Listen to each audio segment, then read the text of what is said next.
Começa agora a Academia Espiritual. A Palavra de Deus fortalecendo a musculatura da nossa alma. Comunicando, Padre Júnior Pereira. Louvado seja nosso Senhor Jesus Cristo, para sempre seja louvado. Salve Maria, Mãe da Misericórdia. Estamos chegando nesta quinta-feira, dia 23 de setembro, com a nossa Academia Espiritual. Hoje a igreja celebra o grande santo do século XX, São Padre Pio de Petreutina, grande, conhecido e amado por muitas pessoas que procuram este caminho de santidade. Ele foi seguidor de São Francisco de Assis. Nasceu em maio de 1887, na cidade de Petreutina, na Itália. Seu nome de batismo é Francesco Forgione.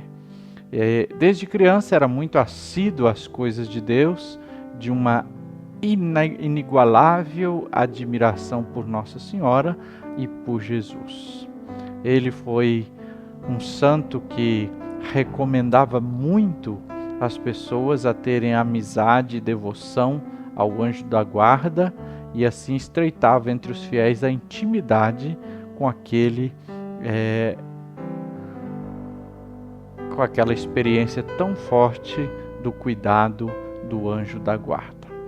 São Padre Pio de Petreutina é o único sacerdote na história que recebeu os estigmas de Cristo. Suas mãos receberam as chagas de nosso Senhor Jesus Cristo. São Padre Pio também tinha um amor abrasado por Deus e fazia dos seus sofrimentos sempre um caminho de santidade. Sofreu muito, foi perseguido, foi provocado e também tentado muitas vezes pelo demônio, mas prevaleceu na fé. Além disso, também São Padre Pio conta a história que tinha outros dons, como o dom de bilocação. Podia estar em 2 lugares ao mesmo tempo. Também recebeu a graça de ver as almas e até falar com as almas, e também ver o anjo da guarda. Bom, mas então um pouquinho aí da história do Padre Pio, só para nos recordarmos deste caminho de vida e de santidade, e que ele seja um exemplo para nós e um intercessor no céu. Vamos à palavra de Deus no Evangelho deste dia, desta quinta-feira, dia 23 de setembro, da 25ª semana do tempo comum. O texto é Lucas capítulo 9, versículos de 7 a 9. Proclamação do Evangelho de Jesus Cristo segundo Lucas. Naquele tempo, o tetrarca Herodes ouviu falar de tudo o que estava acontecendo e ficou perplexo, porque alguns diziam que João Batista tinha ressuscitado dos mortos. Outros diziam que Elias tinha aparecido. Outros ainda que um dos antigos profetas tinha ressuscitado. Então Herodes disse: Eu mandei decolar João. Quem é esse homem sobre quem ouço falar essas coisas? E procurava ver Jesus. Palavra da salvação. Glória a vós, Senhor. Queridos irmãos, queridas irmãs, primeira coisa que nós destacamos neste texto é a expressão de que, ao saber de Jesus, Herodes fica perplexo. Mas de onde vem a perplexidade deste homem? É claro que não é da fé. Ele fica perplexo porque as coisas que ele ouve falar de Jesus revelam que tudo que Jesus faz, ele faz com poder. Jesus faz bem feito. Com certeza, a ação de Jesus inquietou o poder que Herodes achava ter. Ele era um indivíduo astuto, ambicioso, amante do luxo e dos prazeres, violento como o pai. Então, ouvir falar de Jesus abalou a sua estrutura. Pode ser que num primeiro momento a superstição tenha tomado conta de Herodes, quando disseram para ele que podia ser João Batista que ressuscitou. Essa realidade mexia com ele, porque talvez pensasse que então o seu pecado estava sendo cobrado, estava sendo castigado. Mas o próprio Evangelho vai nos dar a dica de que Herodes não se deixou levar por essas ideias supersticiosas próprias do povo. É João Batista, é um dos profetas, é isso, que isso estava no imaginário messiânico do povo, mas tinha muita superstição envolvida. E o versículo então do Evangelho vai nos apresentar justamente que Herodes não se levou por isso. Tanto é que ele vai dizer no versículo 9: eu mandei decolar João. No fundo, ele não aceitou essas opiniões, estas explicações, e ficou mais intrigado, buscando uma maneira de conhecer Jesus. São Lucas, no Evangelho, termina justamente dizendo que ele queria ver Jesus. Mas para quê? Com que finalidade Herodes queria ver Jesus?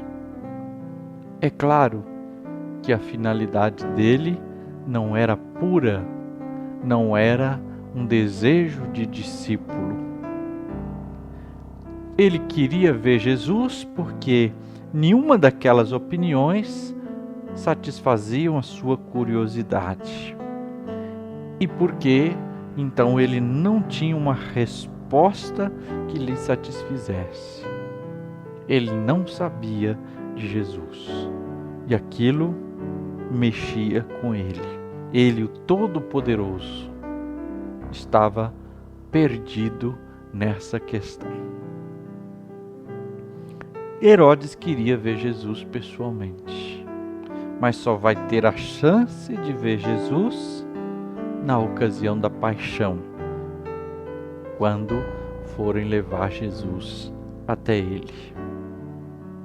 Mas aí também Herodes vai ter a chance de ver Jesus, mas não será satisfeito, porque Jesus ficará calado diante dele. Não falará nenhuma palavra sequer. Voltemos a isso, trazendo então para a nossa vida. Primeira coisa, como já apresentamos, a perplexidade de Herodes.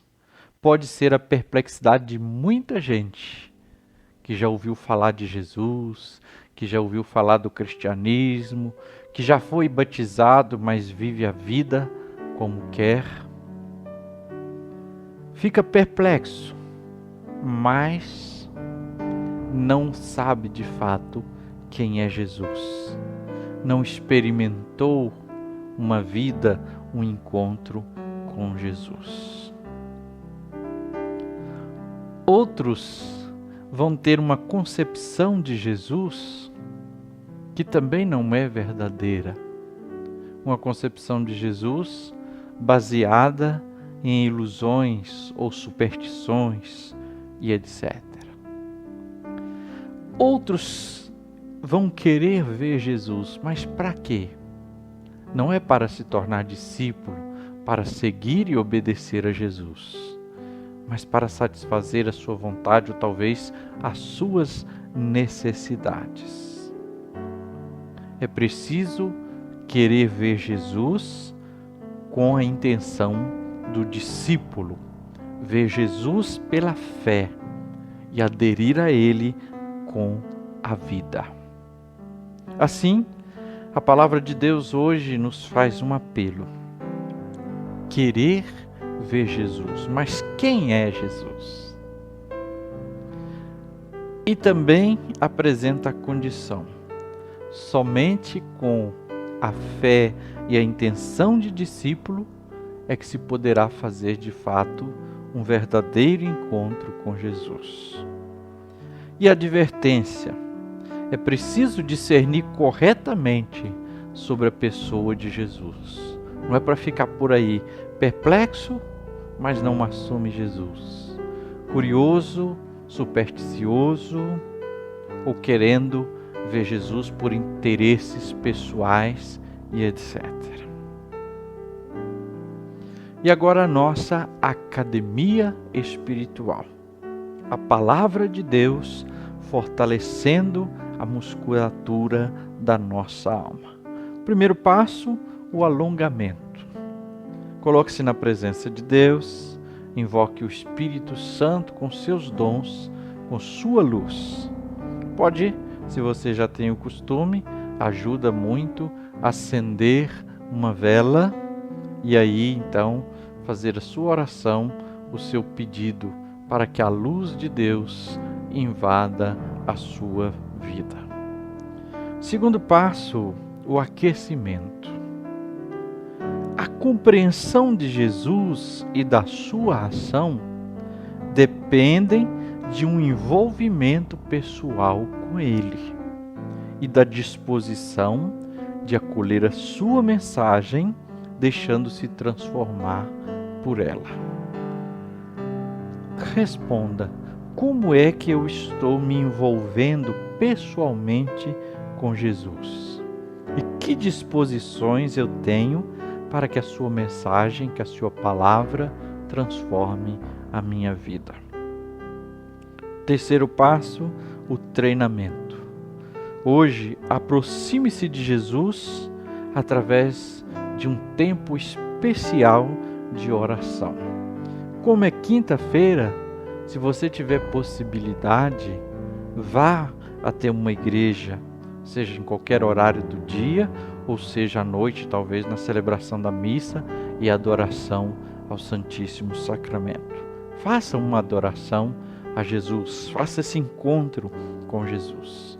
Se não for possível, você encontrará também através da internet, dos meios sociais e da televisão, várias transmissões de Santa Missa e de adoração ao Santíssimo. Na sua adoração, com um coração de discípulo cheio de fé, deseje este encontro, essa transformação que vem de Jesus. Que o Senhor te abençoe e te guarde. Que Ele esteja acima para abençoar, atrás para guardar, à frente para guiar, ao lado para acompanhar. Que Ele volte o seu rosto e dê sua paz e sua bênção. Que ela desça abundantemente, em nome do Pai, e do Filho, e do Espírito Santo. Amém.